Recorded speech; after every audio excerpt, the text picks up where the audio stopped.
반갑습니다. 처음엔 잘 몰랐는데 알고 보니까 우리 온사랑 교회 담임 목사님이 제 신학교 동기이세요. 얼마 전에 알게 됐어요. 오랫동안 연락이 없었는데, 근데 그것이 중요한 게 아니라 그 88년도에 신학교 신대원 1학년 들어갔어요. 저 놀라는 얼굴 안 놀래요? 괜찮아요? 예. 88년도면 어떻게 되나? 30 물어봤어요. 제가 유주열 목사님한테 88년도면 몇 년 전이냐고. 그랬더니 37년 전이래요. 그때 신학교 가서 성경 여러분 없었죠? 예. 신학교 가서 성경 공부를 하러 갔는데 성경을 배울 기회가 뜻밖의 많이 없더라고요. 신학교인데. 그래서 왜 기억을 하냐면 우리 신대원 1학년생들 전도사님들이 모여서 성경 공부반을 만들었어요. PBS라고 개인적으로 성경 공부하고 함께 성경 공부하는, 그게 38년 전이었어요.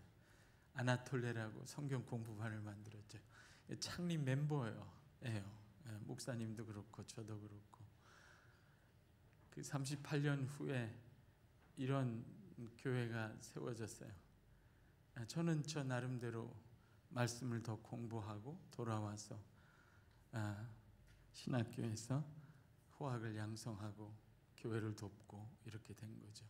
왜 이런 얘기를, 그냥 연분이 있어서 친분이 있어서 그렇다 그 얘기를 하려고 한 게 아니에요. 여러분 나이 많을 때, 그 젊었을 때 우리 현창호 목사님이나 저나 우리에게 있었던 건 말씀밖에 없었어요. 하나님의 말씀. 그 말씀이 주는 생명과 소망과 능력, 소망, 빛, 그거밖에 없었어요. 성경밖에 없었어요. 37년이 되고 이런 교회가 세워지고 여러분이 이렇게 앉아 있는 걸 보니까 시편 1편 말씀이 생각났어요. 여호와의 율법을 주야로 묵상하는 자는 시냇가에 심은 나무와 같이 시절을 쫓아 결실을 맺으며. 아까 이수인 청년이 기도할 때 잠깐 그 대목이 있었어요. 사업과 학업으로 힘든 형제 자매들을 위하여. 얼마나 힘들겠어요. 여러분에게 하나님의 말씀이 있고 그 말씀을 주야로 묵상하고 붙들고 살면 37년 후에 여러분도 시냇가에 심은 나무처럼 그 열매가 풍성한 삶을 살 거라고 확신합니다. 그렇게 되기를 기도합니다. 저도 여러분과 함께 기도하고 싶습니다. 잠깐 기도하겠습니다. 살아계신 하나님, 우리 각 사람을 버려두지 아니하시고 찾아오신 것을 감사합니다. 찾아오시고 두드리시고 끌어안으시고 만나주시고 살려주시고 치유하시고 회복하시고 그 아들을 내어주시고 말씀이신 그 아들을 우리에게 내어주시고 자신의 생명의 영까지 아낌없이 내어주신 하나님의 사랑 안에서 얼마든지 치유받고 얼마든지 강건해지고 얼마든지 세상을 이기는 하나님의 백성이 되게 해 주옵소서. 주의 말씀으로 날마다 우리를 깨끗하게 하여 주옵소서. 하나님, 다른 것으로는 우리의 심령과 생각을 깨끗하게 할 수 없어서 하나님의 말씀을 붙잡습니다. 우리를 깨끗하게 하여 주옵소서. 주의 진리로 우리를 모든 거짓에서 자유하게 하여 주옵소서. 세상이 우리를 속이는 것과 우리가 우리 자신을 속이는 모든 거짓에서 하나님 주의 말씀의 진리로 온전히 해방되게 하여 주옵소서. 그 거짓이 우리의 심령과 삶에 남겨놓은 수많은 죄와 상처를 치유하여 주옵소서. 하나님의 사랑 안에서 아무 두려움이 없는 삶을 살게 하여 주옵소서. 주의 진리로 말미암아 모든 염려와 걱정과 근심에서 자유하게 하여 주옵소서.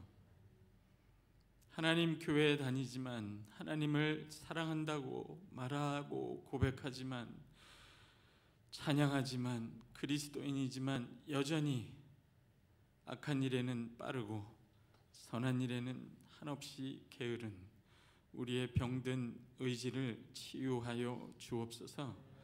하나님의 말로도 할 수 없는 사랑을 우리 각자의 심령에 부어 주옵소서. 그 사랑을 맛보게 하여 주옵소서. 그 사랑으로 치유받게 하여 주옵소서. 세상이 나를 사랑하는 방식이 아니라 하나님이 나를 사랑하는 방식으로 나 자신을 온전히 사랑하는 일에 성장하게 하여 주옵소서. 나의 사랑이 아니라 하나님의 사랑으로 나에게 맡겨진 사람들을 끝까지 사랑하게 하여 주옵소서. 하나님, 나를 어느 가정, 어느 인생에, 어느 직장에 보내셨든지 거기에서 착하고 충성된 종으로 살게 하여 주옵소서. 우리 앞에 두신 고통받는 사람들과 이 세상의 고통을 끌어안고 치유하고 회복하고 온전케 하는 새하늘과 새 땅의 백성으로 살게 하여 주옵소서. 하나님, 우리도 하나님이 우리를 진실로 끝까지 온전히 사랑하시는 것처럼 우리도 하나님을 진실로 온전히 끝까지 사랑하는 자리로 나아가게 하여 주옵소서. 우리를 불쌍히 여기시고 각 사람을 품에 안으시고 위로하시고 격려하시고 하늘의 은혜와 진리와 생명으로 아버지의 사랑으로 충만하게 채워 주옵소서. 우리를 살려 주옵소서. 감사하며 예수님의 이름으로 기도합니다. 제목에 순종이라는 단어가 있습니다. 제가 별로 좋아하지 않는 단어고 이 주제로 설교도 잘 안 합니다. 순종합시다 해서 쉽게 되면 누구나 다 하게요. 쉬운 일이 아니기 때문에 설교 잘 안 합니다. 그런데 여러분 설교 부탁을 받고 여러분을 생각하면서 이 주제가 떠올랐어요. 왠지는 몰라요. 순종하기라는 쉽지 않습니다. 뜨거운 찬양을 3시간 동안 하고 하나님께 결단하고 나 자신을 드리는 건 비교적 쉽지만 그 찬송이 끝나고 집에 돌아가서 세상 한복판에 서 있을 때는 내가 언제 그런 헌신을 했는지 생각이 나지 않을 정도로, 고민조차 되지 않을 정도로 우리 마음은 부패하고 우리는 우리가 원하는 것을 하는 것 외에 다른 능력이 별로 없는 사람들입니다. 그래서 여러분, 제가 아까 기도할 때 병든 의지라고 얘기했어요. 그게 죄의 본질입니다. 악한 일에는 너무나 빠르고 선한 일에는 한없이 더딘 나의 병든 의지로 무슨 순종이 가능하겠습니까? 수련회 끝나도 2주뿐이에요. 2주 후에는 다시 마귀로 돌아와요. 아니군요. 쉽지 않아요. 순종한다는 것이 어렵기 때문에 순종한다고 착각하고 살고 싶어요. 그렇게 하면 내 마음이 편하니까. 그걸 타협이라고 얘기하죠. 타협을 안 할 수가 없을 만큼 우린 연약해요. 그걸 그대로 들여다볼 필요가 있어요. 내가 언제나 하나님께 순종을 잘하는 모범적인 그리스도인이야 라고 착각하는 것보다 왜 이렇게 순종이 안 되는 이중적 인간일까 라고 나를 쳐다보며 슬피 울며 애통하는 자에게 더 희망이 있고 복이 있습니다. 순종한다고 남을 속이는 것을 위선이라고 하죠. 조만간 어느 정도는 그렇게 하지 않고 살 수 없는 게 우리의 무능이요 부패이기도 합니다. 전 솔직해요. 여러분 좋고 나 좋고 그저 그럴싸한 예배 드리고 가고 싶은 생각은 추워도 없어요. 여러분이 내가 얼마나 처절하게 신앙생활하는 게 이렇게 어려운지 나눠보고 싶어요. 요한일서를 보면 하나님과 사귐이 있다. 나는 빛 가운데 하나님과 사귐이 있다 말하고 너희가 어두운 가운데 행하면 너희가 진리를 행치 않는다. 진리의 열매를 맺지 못한다는 거예요. 진리는 알고 있을지 모르지만 그 말씀이 주는 생명의 열매, 시냇가에 심은 나무가 푸른 날마다 계절마다 아름다운 열매를 맺는 것처럼 그런 열매를 맺을 수가 없다는 거예요. 나는 하나님과 사귐이 있어. 난 교회 나가. 난 청년부 회장이야. 그런데 어두운 가운데서 행하고 살면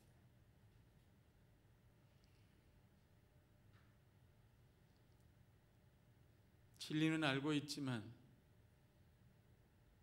열매는 없는 삶을 살게 됩니다. 여러분을 정죄하고 싶은 생각은 추워도 없어요. 그게 얼마나 어려운 일인지, 얼마나 흔한 일인지 잘 알기 때문에 그렇습니다. 그거를 어려운 말로 율법주의라고 할 수도 있어요. 내가 지킨다고 하는 하나님의 말씀 몇 가지를 정해놓고 그거를 지키고 나머지는 내가 원하는 대로 하는 거예요. 쉬운 예로 제가 어렸을 때 다녔던 교회는 너무나 엄격한 장로교였어요. 그 시절이에요. 여러분 88년도에 내가 신대원을 들어갔으니 어렸을 때는 상상을 안 하시는구나. 아예 네. 고대죠. 주라기 시대 아니 그게까지는 안 가요. 정말 어렸을 때는 주일날 짜장면 먹으면 주일 성수를 거룩한 주일을 범한 것이기 때문에 지옥 갈 것처럼 배웠어요. 주일날 짜장면 못 먹어서 그거 먹으면 지옥 갈까 봐. 그런데 그렇게 듣고 자란 교회에서 조금 청년이 돼서 보니까 교회가 돈 문제로 그렇게 시끄럽고 다투더라고요. 차라리 짜장면을 먹지. 더 중요한 문제는 불순종하면서 탐욕대로 하면서 짜장면 하나 안 먹는 것으로 내 신앙이 옳다고 그렇게 착각하는 게 정말 옳은 순종인가, 그런 회의도 들었어요. 순종하는 것이 어렵기 때문에 우리는 종종 남을 속일 수밖에 없습니다. 남을 속이는 것이 위선이라면 그걸 그냥 방치하면 나중에는 자기를 속이게 됩니다. 위선에서 기만으로 넘어가요. 그것도 요한일서에 나오는 이야기입니다. 성경이 그걸 죄라고 말했고 내가 그 죄를 범했는데 나는 죄가 없다고 말하는 거예요. 설령 그것이 죄라도 그게 내 구원에 무슨 영향이 있겠어? 오직 은혜로 구원받는 거 아니야? 오직 그리스도의 보혈을 믿음으로 천국 가는 거 아니야? 그러니까 어차피 무슨 악행을 해도 별 상관없는 거 아니야? 그렇게 생각하는 사람들이 있죠. 그것도 순종이 너무 어렵기 때문에 인간이 만들어낸, 그리스도인들이 만들어낸 한 형태인 거죠.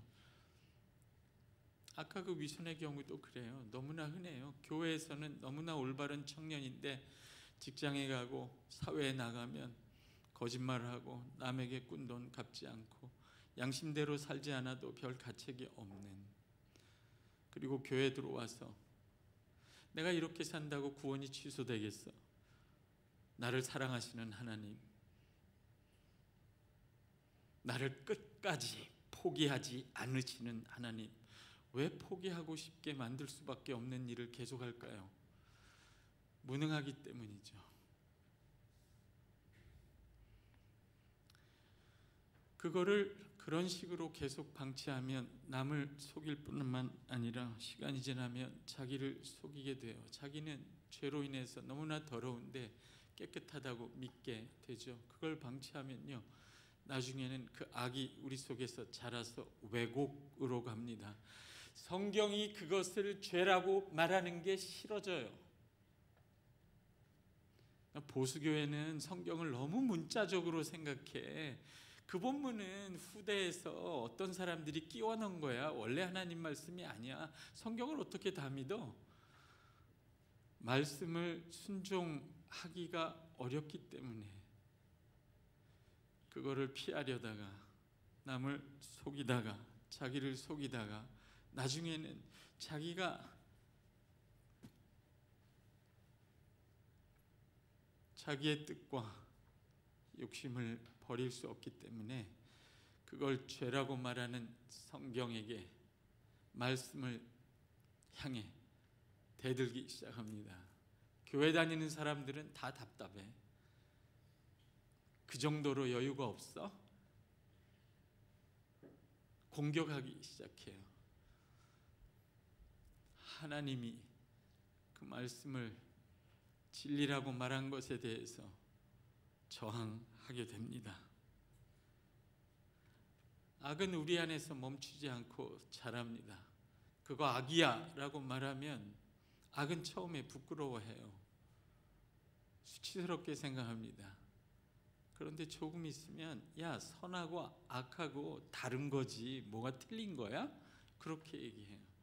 그걸 방치하면 야, 네가 말한 선이 악이고 네가 말하는 이 악이 선이야. 이게 정상이야. 그게 비정상이야. 그렇게 얘기합니다. 그것도 참아주면, 그것도 놔두면 어떻게 하냐면요, 악이 없어졌으면 좋겠어요. 악을 지워버리기 위해서 적개심을 갖습니다. 그리고 악을 죽여 없애야 속이 시원해해요. 악은 그래요. 죄가 없으시고 선하신 하나님의 아들이 십자가에서 죽으신 이유가 거기에 있습니다. 그래서 순종은 너무나 어려운데요, 이거를 해결할 방법을 찾지 않으면, 방치하면 참으로 어려워집니다. 그래서 로마서 7장에 여러분 잘 아는 대로 그런 얘기하죠. 얼마나 비통하고 얼마나 우리 자신을 설명을 너무 잘해요. 율법은, 하나님의 말씀은 거룩하고 선한 줄 내가 알겠는데 할 수가 없는 거예요. 선하고 거룩한 건 알겠어요. 근데 하게 되질 않아요. 죄와 악은 나쁘고 추하고 더러운 건데 그만둘 수가 없어요. 율법의 선한 것을 내가 아는데, 내가 그것을 하고 싶어 하는데 내 속에 있는 죄의 권세가 나를 사로잡아 오는 것을 보는도다. 오라, 나는 공고한 자로다. 누가 이 사망의 몸에서 나를 건져내랴. 그런데 오늘 본문은 너무 놀라운 이야기를 합니다. 이런 게 복음이에요. 순종이 어려워서 순종하는 척하며 위선 속에서 살기도 하고 자기를 기만하기도 하고 이런 걸 명령하시는 하나님에 대해서 적대감까지 갖게 되는 순종하기에 너무 무능한 나에게 너무나 기쁜 소식을 얘기해요, 성경이. 그래서 오늘 설교 제목이 순종이 가능해지는 방식이라고 붙였어요. 그걸 하나님이 가능하게 했어요. 순종은 나의 몫인데 그 순종하는 일조차 정말 놀라워요. 여러분 순종 잘 못하잖아요. 그러니까 하나님이 이렇게 얘기하시는 거예요. 그래, 네가 내 은혜를 받고도 내 사랑을 받고도 그렇게 순종하기를 어려워하는구나. 그래, 내가 너 순종 못하는 거 알고 너 순종하는 것까지 내가 도와줄게. 그거 네 책임인데 내가 너 안에 들어가서 너하고 함께 너를 통해 네가 순종할 수 있도록 도와줄게. 여러분, 하나님이 이렇게 하셨다면 이건 기쁜 소식 아닌가요? 이게 오늘 여러분이 찬양할 때 처음 찬양한 내용이에요. 그분이 여러분과 얼마나 가까이 계신지를 한번 보세요. 야고보서 1장 21절을 한번 보십시오. 잘 읽어보세요. 그러므로 모든 더러운 것과 넘치는 악을 내어버리고, 이게 우리가 사는 세상입니다. 그냥 가만히 있어도 더러운 것과 넘치는 악이 내 속으로 밀려 들어옵니다. 그 더러운 것과 넘치는 악을 피하려고 방문을 닫고 혼자 있어도 밀려 들어와요. 혼자 있으니까 심심하잖아요. 그래서 핸드폰을 켜면 또 밀려와요. 온갖 더럽고 썩어지고 허무한 것들이 피할 수가 없어요. 내 마음으로 밀려 들어오는 이 세상에 더럽고 썩어지고 넘치는 악을 내어버릴 수 있어요? 버리게 되든가요? 내어버리지 못하면요, 그때부터 우리는 그리스도인이라도 시험에 듭니다. 더러운 것과 넘치는 악이 내 마음으로 밀려 들어올 때 내어버리래잖아요. 근데 내어버리지 못하면 시험에 들어요. 그러면 위선을 떨든지 자기를 시험에 들었으면서도 안 들었다고 우기든지 이런 걸 시험이라고 말하는 하나님이 싫어지든지 그렇게 돼요, 방치하면. 그런데 이게 다 여러분 보고 극복하고 여러분 혼자 이겨내라고 하는 얘기가 아니라는 얘기예요. 그러니까 복음이죠. 그러니까 내가 여기 와서 설교할 내용이 있죠. 이걸 여러분 보고 스스로 여러분 힘으로 하라고 그러면 이게 어떻게 설교예요? 그게 어떻게 기쁜 소식이겠어요? 본문을 보세요. 그러므로 모든 더러운 것과 넘치는 악을 내어버리면서 이런 일이 일어나는 거예요. 물론 내어버리려고 애를 써야 돼요. 안 돼요. 이게 내어버려지도록 역사하는 능력이 있다는 거예요. 어디 있는지 보세요. 너희 영혼을 능히 구원할 바, 능력이란 말이에요. 이거 봐요. 너희 영혼에 어떤 일이 일어나고 있습니까? 더러운 것과 악이 넘쳐 들어오는 너희 영혼을 구원할 능력이 어디에 있다고 말해요? 21절에 어디에 있어요? 절 보지 말고 말씀을 보세요. 21절에 보세요. 너희 영혼, 이 영혼이 어떤 영혼이에요? 자기 안에 더럽고 썩어지고 허무한 세상의 악들이 넘쳐 들어와서 그걸 저항하지 못하여 위선을 떨든 기만을 하든 자기를 속이든 남을 속이든 하나님을 속일 수밖에 없는 시험 들고 비참한 이 영혼, 무능한 영혼, 하나님을 바라볼 수밖에 없는 이 영혼, 그 영혼을 구원할 능력이 어디에 있다고 말합니까? 21절에 한 단어로 찾아보세요. 어디에 있어요? 어디에? 말씀에 있다고 하잖아요. 말씀에 있어요. 당연하죠. 말씀에 있습니다. 그 말씀 자체는 거룩하고 살아있고 영원한 말씀이에요. 그 말씀 자체가 우리 안에 있는 더럽고 썩어지고 허무한 것, 넘치는 악을 내어 버리게 만듭니다. 쫓아내요. 그 말씀의 능력이 있어요. 그런데 여기까지는 아까 제가 말씀드린 시편 1편의 이야기하고 다르지 않습니다. 구약에서도 말씀의 이런 능력을 경험했어요. 여러분 잘 따라오세요? 여호와의 율법은 순전하고 거룩해요. 능력이 있어요. 그 말씀을 따라가면 빛 가운데 살고 생명을 얻습니다. 말씀이 영혼을 구원할 능력이 있다는 건 이거 봐요. 구약 성도들한테도 똑같아요. 그런데 여기 야고보서 1장 21절이 여러분에게 예수 그리스도를 믿고 예수 그리스도를 만난 새 언약의 성도인 신약 성도인 여러분에게 선포하는 복음의 내용은, 진짜 기쁜 소식은 21절에 이 표현에 있어요. 한번 따라해 보세요. 마음에 심어진 말씀.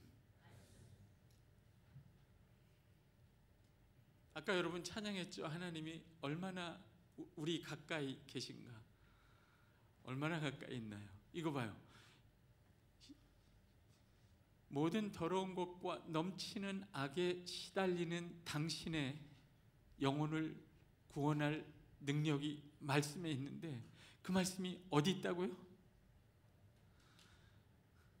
그 갈등하는 여러분의 영혼, 여러분의 마음 안에 심어져 있다는 게 복음이에요.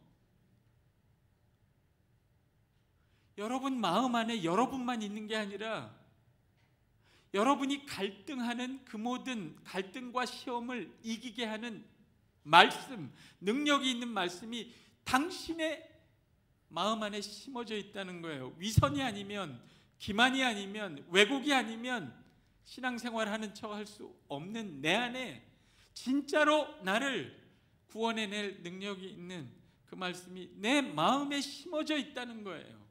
얼마나 가까이 있나요?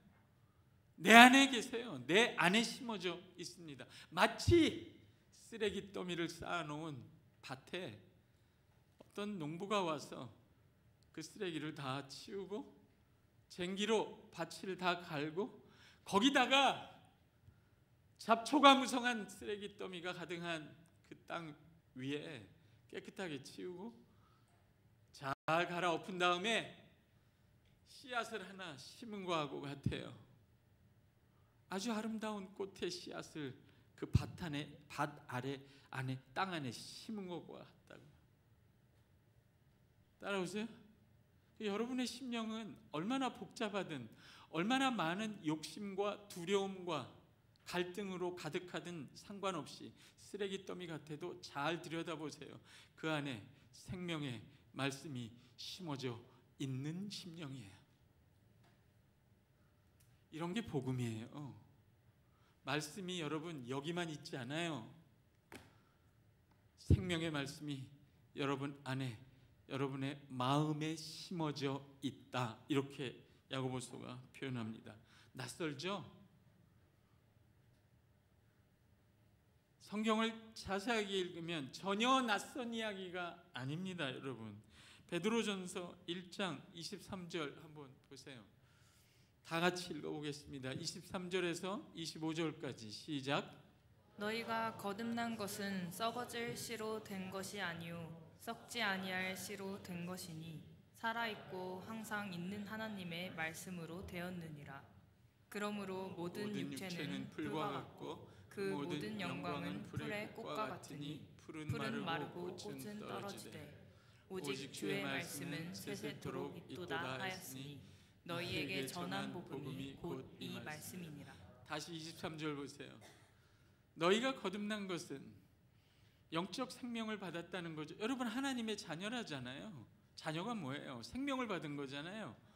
어머니의 생명을 받았어요. 하나님의 생명을 받았으니까 하나님의 자녀고, 하나님의 생명을 받았으니까, 그 영적 생명을 받았으니까 지금 하나님을 알고 예배하고 있는 거잖아요. 그렇게 하나님을 알고 예배하게 하는 여러분 안에 있는 영적 생명 안에 썩지 아니할 씨가 심어져 있다는 거예요. 잘 들으세요. 여러분은 혼자 있지 않아요. 애초에 여러분 안에 썩지 아니할 씨가 심어져 있다. 마음에 심겨진 말씀, 여러분 안에, 내 안에 지금 뭐라 그래요? 썩지 아니할 씨가 씨로 거듭났다는 거잖아요. 풀의 꽃과 같이, 꽃이 아름답잖아요. 그러니까 미혹돼요. 나도 저거 갖고 싶다. 영광이 있잖아요. 풀의 꽃과 같다. 세상을 비유하는 거예요. 세상에 아름답고 영광스러운 그런 모든 모습에 유혹당하고 위협당하는 너희 심령 안에 살았고 영원한 썩지 아니하는 또 말씀이 심어져 있다. 이렇게 얘기하잖아요. 안 좋아요? 여러분의 마음은 텅 빈 쓰레기통이 아니에요. 빈 땅이 아니에요. 잡초가 무성한 땅이 아니라고. 걱정, 근심, 두려움만 가득한 나만 있지 않아요. 그 두렵고 떨리고 걱정 가득하고 시험에 들어있고 남몰래 위선을 떨고 기만을 하고 자기를 속이고 남을 속이고 하나님을 속이는 당신 안에 썩지 않고 더럽지 않고 살았고 영원한 당신의 영혼을 능히 구원할 말씀이 거기에 심어져 있다는 거예요. 이런 게 복음이에요. 그러려고, 잘 들으세요, 그러려고 말씀이 육신이 되신 거예요. 육신뿐인 내가 그 말씀과 함께 말씀의 영원한 생명을 받기 위하여 말씀이신 그분이 육신을 입었어요. 당신과 나처럼 육신뿐인 인간이 그 말씀을 받아 말씀 안에 있는 영원한 생명을 주시기 위하여 그 말씀이신 분이 육신을 입었다고. 이게 복음이라고요. 당신은 이미 혼자 있지 않아요. 요한일서 3장 9절을 보세요.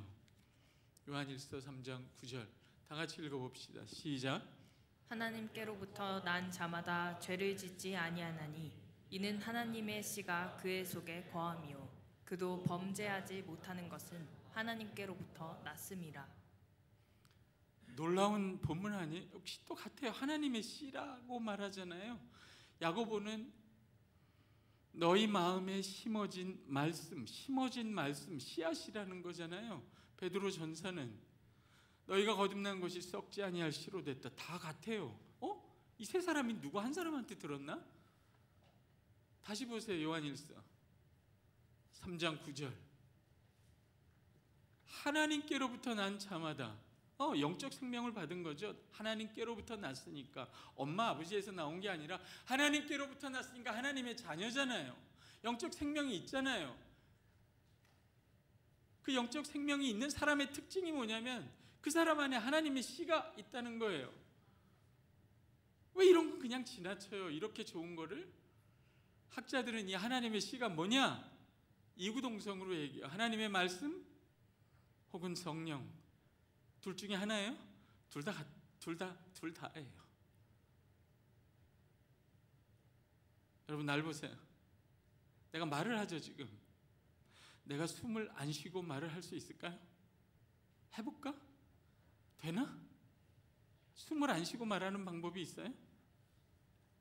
인간은요 말을 할 때 숨을 쉬어요. 왜 그런지 알아요? 하나님의 형상이기 때문에 그래요. 하나님이 우리를 하나님과 비슷하게 만들어서 그래요. 하나님도 말씀을 하실 때 숨이 나가요. 하나님의 숨 히브리어로 루아흐, 영, 자기의 영, 생명이 나가요. 하나님의 말씀이 우리 안에 심어져 있다는 건 그의 생명의 영, 성령이 그 말씀과 함께 여러분 안에 이미 있다는 뜻이에요. 왜 아멘 안 하지? 알아들어요? 이렇게 좋은 거를 여러분이 예배할 때 하나님을 부르짖고 찾지 않아도 하나님은 이미 여러분 안에 여러분의 영혼을 능히 구원하고도 남을 생명의 말씀과 그의 영으로 여러분 안에 거하고 계세요. 제발 이거를 좀 알면 좋겠어요. 여러분은 텅 빈 허무한 인간이 아니에요. 새 사람이에요. 새 창조라고, 하나님의 자녀라고. 그게 무슨 뜻이에요? 교회 다닌다는 뜻이에요? 그거보다 더 황홀하고 영광스러운 거예요. 우리 주 예수 그리스도가 그의 생명의 말씀으로 그의 영으로 여러분 안에 친히 거하신다, 이런 뜻이에요. 여러분 안에 하나님의 말씀이 친히 거해요. 여러분 안에 하나님의 영이 친히 거해요. 여러분이 살아있는 하나님의 성전이에요. 부담스러우세요? 괜찮아요. 너무 놀라운 이야기가 뭐냐면, 여러분,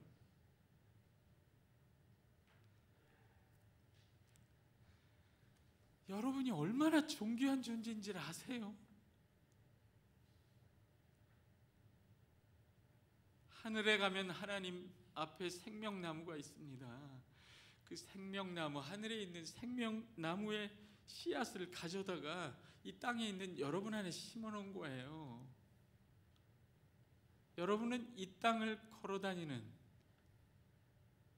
하늘의 생명의 씨앗인 거예요.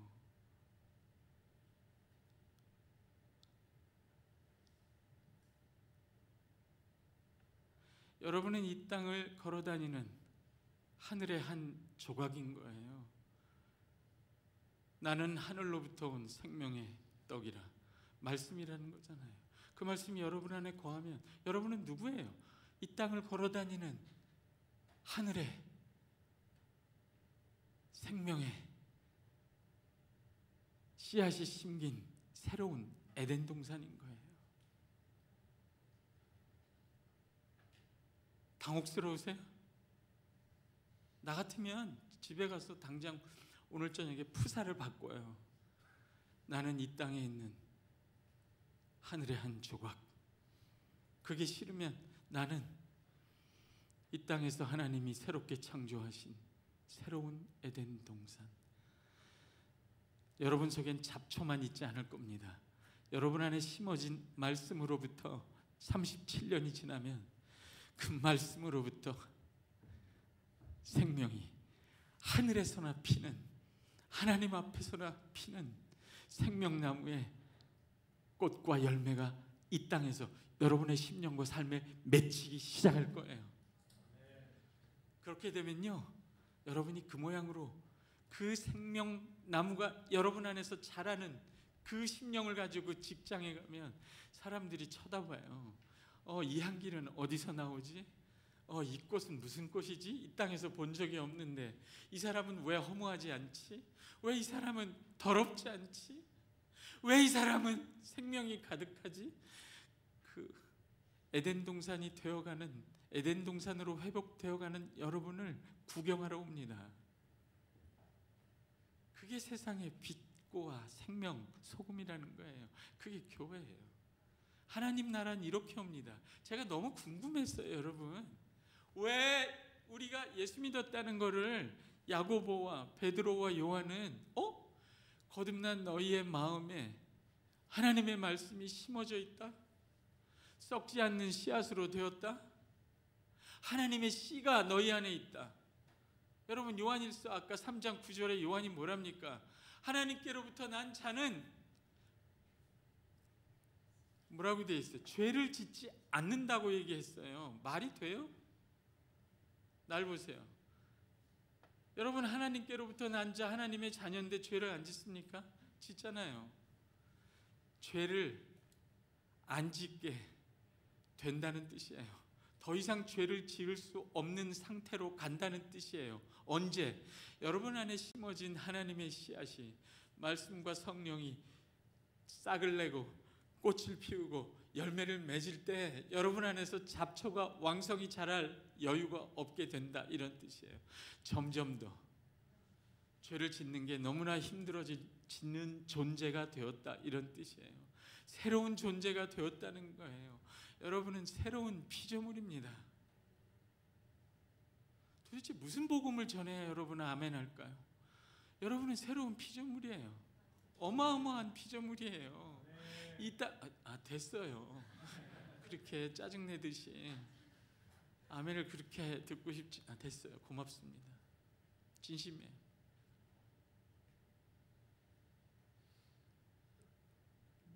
그러니까 순종이 가능한 방식은 어떤 거예요? 순종이 가능해지는 방식이 어떤 거예요? 나로 하여금 하나님을 순종하게 할 능력이 어디 있습니까? 내 안에 있습니다. 이미 하나님이 여러분 안에 이 말씀에 씨앗을 심으셨다면 여러분은 뭘 해야 될까요? 물을 주세요. 빛이신 하나님 앞에 나오세요. 빛을, 성령의 바람을 불게 하세요. 기도하세요. 걸음을 주세요. 말씀을 묵상하세요. 여러분, 이건 야고보, 베드로, 요한만이 한 얘기가 아니에요. 야고보, 베드로, 요한이 전부 똑같이 이렇게 얘기해요. 너희가 예수 믿은 것은 너희 안에, 거듭난 너희의 심령 안에 하나님의 말씀이 심어진 것이다. 그들이 예수 믿는다는 것을 이렇게 이해하게 된 원인이 있어요. 여러분, 복음서를 잘 살펴보면 예수님이 수도 없이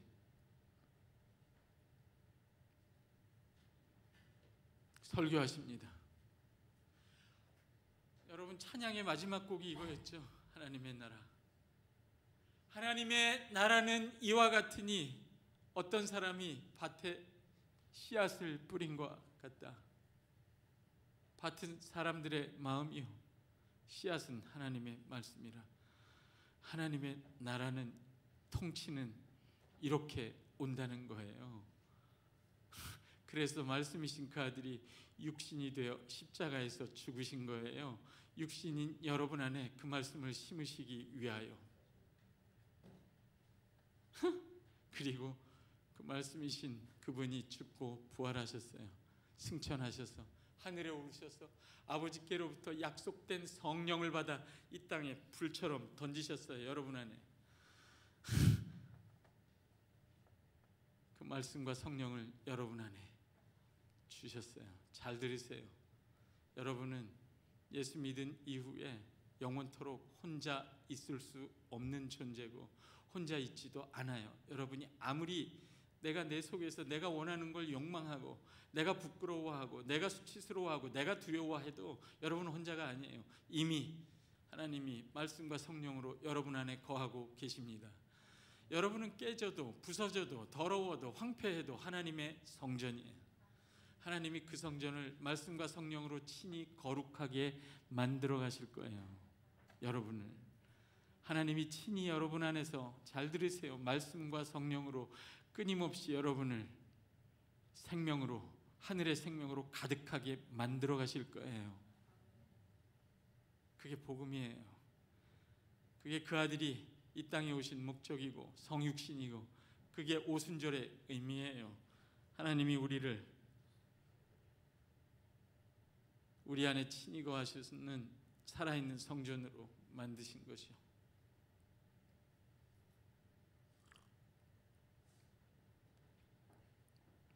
우리는 뭘 하면 될까요? 너무나 황홀하죠.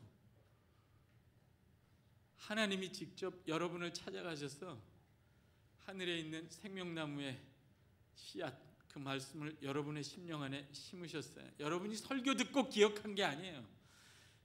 여러분 예수 믿을 때 이미 예수 믿었다는 게 그런 뜻이에요. 말씀이신 그분이 내 안에 거하기 시작했다, 이런 뜻이에요.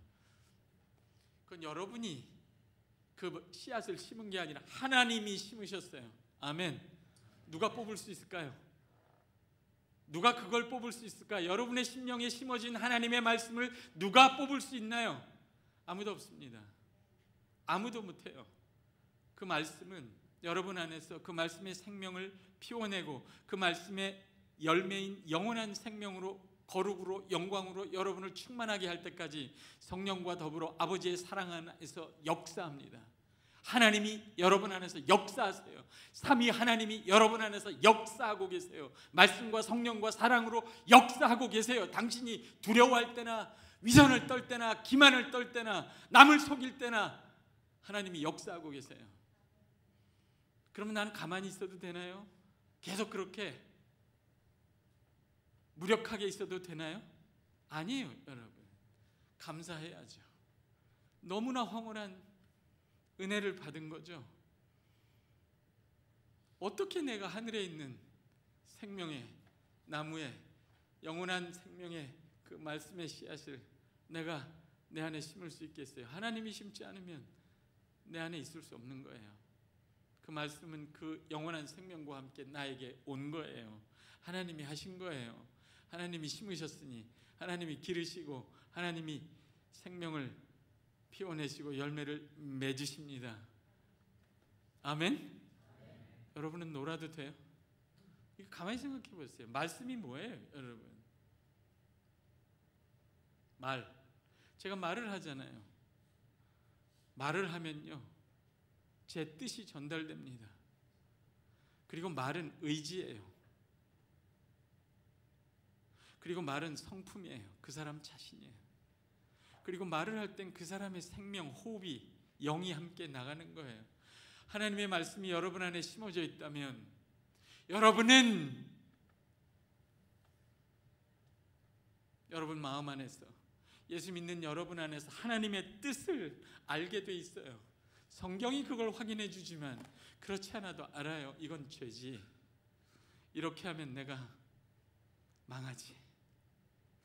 이렇게 하면 하나님의 이름이 땅에 떨어지지. 하나님의 뜻을 알아요. 속에서 하나님의 의지도 알아요. 하나님의 성품도 알고 있어요. 본능적으로. 아주 갓 태어난 어린아이가 부모의 뜻대로 하지 못하고 부모의 의지를 따라가지 못하지만 아는 것처럼 알아요. 그리고 하나님의 영도 여러분 안에 역사합니다. 그러니까 이렇게 기도해야 되죠. 이걸 소원해야 되죠. 하나님, 내 안에 심어주신 하나님의 말씀의 뜻이 내 뜻이 되게 하여 주옵소서. 그게 여러분 안에 심어져 있는 하나님의 말씀을 온유함으로 받는 거예요. 너희 안에 심어진 말씀을 온유함으로 받으라. 그래서 말씀을 묵상하는 거예요. 내 안에 심어진 말씀, 하나님의 뜻이 내 뜻이 될 때까지, 내 안에 심어진 그 하나님의 말씀의 의지가 내 의지가 될 때까지. 어느 교부가 그렇게 얘기했어요. 죄란 무엇인가? 거짓 선을, 선이 아닌 거짓 선을 선으로 믿고 행하는 나의 병든 의지라고. 거짓 선을 선으로 믿는 나의 병든 의지, 그게 악의 죄의 본질이라고. 내 안에 심어진 말씀, 그 하나님의 의지가 내 의지가 될 때까지 그 말씀을 품는 거예요. 그 말씀의 뜻이, 그 말씀의 성품이 나의 성품이 될 때까지 품는 거죠. 그 하나님의 영 안에 살려고 애를 쓰는 거죠. 그러니까 씨앗이라는 이미지는 한번 따라해보세요. 생명. 그건 받은 거예요. 은혜라고요. 정말 놀라운 거예요. 하나님이 여러분 안에 말씀을 심으시고 그 말씀 안에 있는 생명을 거저 주셨어요. 그리고 그 말씀 안에 있는 하나님의 뜻을 여러분이 알게 하셨어요. 그 말씀 안에 있는 하나님의 누구도 꺾을 수 없는 그 의지를 여러분에게 이미 주셨어요. 그게 여러분의 것이 되는 일이 필요하죠. 아멘? 하하, 그게 성장이에요. 따라해보세요. 생명과 성장. 그래서 씨앗은 이 두 가지 이미지예요. 씨앗이잖아요. 아직 꽃은 아니잖아요. 근데 씨앗이기 때문에 생명이 있잖아요. 그러니까 여러분 안에 생명이 있어요, 없어요? 그러니까 한 번 불순종했다고 자기를 자책하지 마세요. 기다리세요. 저 친구가 불순종한다고 비난하지 마세요. 가서 울어주세요. 물 한 바가지를 부어줘요. 같이 빛 가운데로 끌고 나오세요. 아니, 조금 더 빛 가운데 거하세요. 어떻게 씨앗이 하루아침에 꽃을 핍니까? 어떻게 씨앗이 하루아침에 열매를 맺어요? 그만 자책하세요. 금방 꽃이 피고 열매를 맺어야 된다고 생각하니까 위선을 떠는 거예요. 남을 속여야 되는 거예요. 그렇게 하지 마세요. 그럴 필요 없어요. 괜찮아. 난 아직 싹이 나지 않았지만 생명이 있어. 그리고 울어요. 하나님의 사랑, 하나님의 빛 가운데 한 번 더 서 있어요. 자책하기를 그만두고 인내하세요. 그리고 여러분 안에 심어진 그 말씀의 씨앗이 거기서 싹이 나고 꽃이 피고 열매를 맺을 때까지 하나님과 함께 길러보세요. 그 생명을 길러보세요. 아멘? 몇 명이에요 여기 전부? 제가 목사님한테 물어보니까 한 100여 명 온다고 그랬던 것 같아요. 그래서 제가 올 때 화분 100개를 가져왔어요. 여러분 나갈 때 하나씩 가져갔어요. 어젯밤에 하나님께 부탁해서 하나님 앞에 보좌 앞에 있는 생명나무에 있는 열매 씨앗을 하나씩 받아다가 씨앗을 화분에 심어서 100개 가져왔으니까 나갈 때 가져가라고. 이미 받았죠? 받았어요. 어디 있어요? 여기 있죠. 하나님이 여러분한테 생명나무의 씨앗을 화분에다 심어서 여러분한테 선물로 줬다면 여러분 그거 어떻게 하겠어요? 중고장터에 내다 팔아요? 어떻게 하겠어요?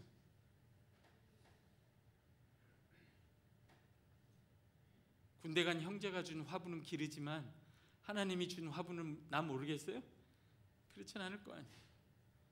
소중하게 기르세요. 인내하세요.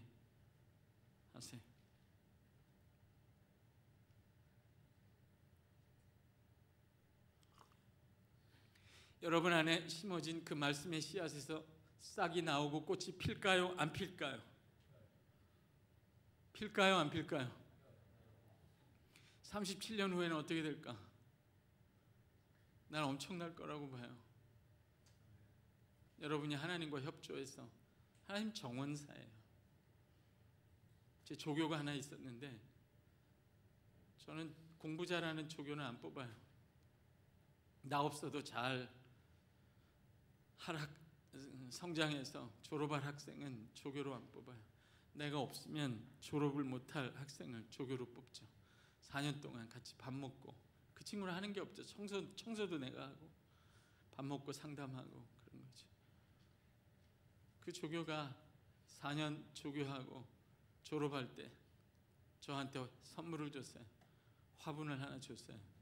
근데 워낙 찢어지게 가난한 학생이에요. 화분을 줬는데 화분을 가만히 보니까 그 화분에 심어진 그 꽃이 그 캠퍼스에 있는 나무에서 잘라서 거기다 심은 거야. 돈이 없으니까. 그걸 선물이라고 줬어요. 졸업 선물이라고. 그래서 내 연구실에 놔뒀는데 안 자라요. 죽지도 않아. 죽지도 않고 자라지도 않아. 매 겨울마다 버리려고 했어요. 근데 그걸 버리면 걔를 버리는 것 같아서 버리질 못하고 그냥 놔뒀어요. 3년이 지났는데 진짜 버리려고 했어요. 그날 그해 봄은 청소하려고 버리려고 딱 쳐다봤는데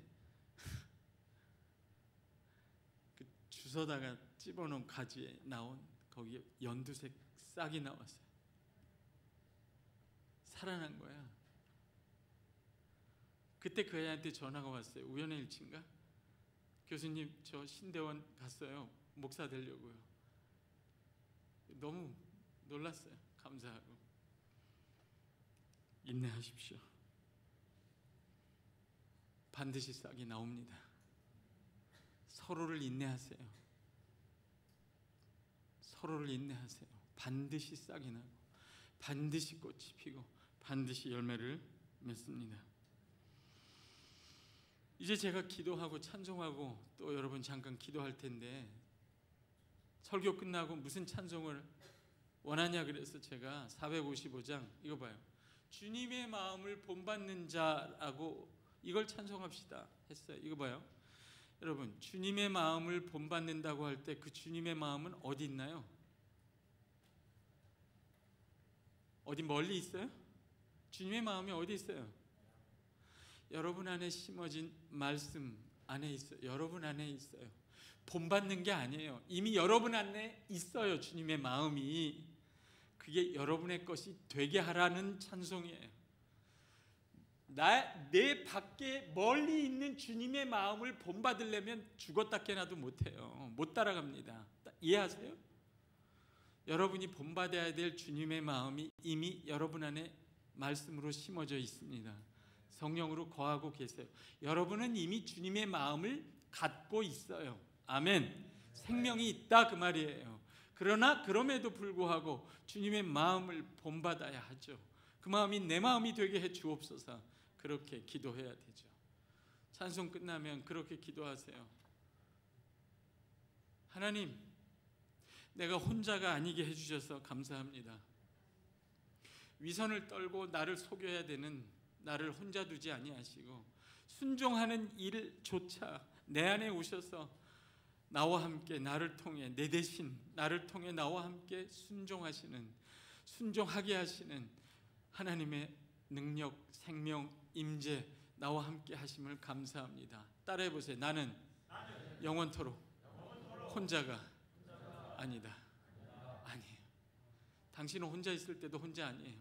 원룸에 혼자 있을 때도 절대로 혼자 있지 않습니다. 성부, 성자, 성령님과 같이 있어요. 성도는 기본 단위가 넷이에요. 넷. 혼자가 아니에요. 방 안에 혼자 있으면 시끄러워요. 여러분 안에 말씀과 성령이 함께 있어요. 절대로 혼자일 수가 없어요. 여러분이 순종하는 것도 혼자 하는 게 아니에요.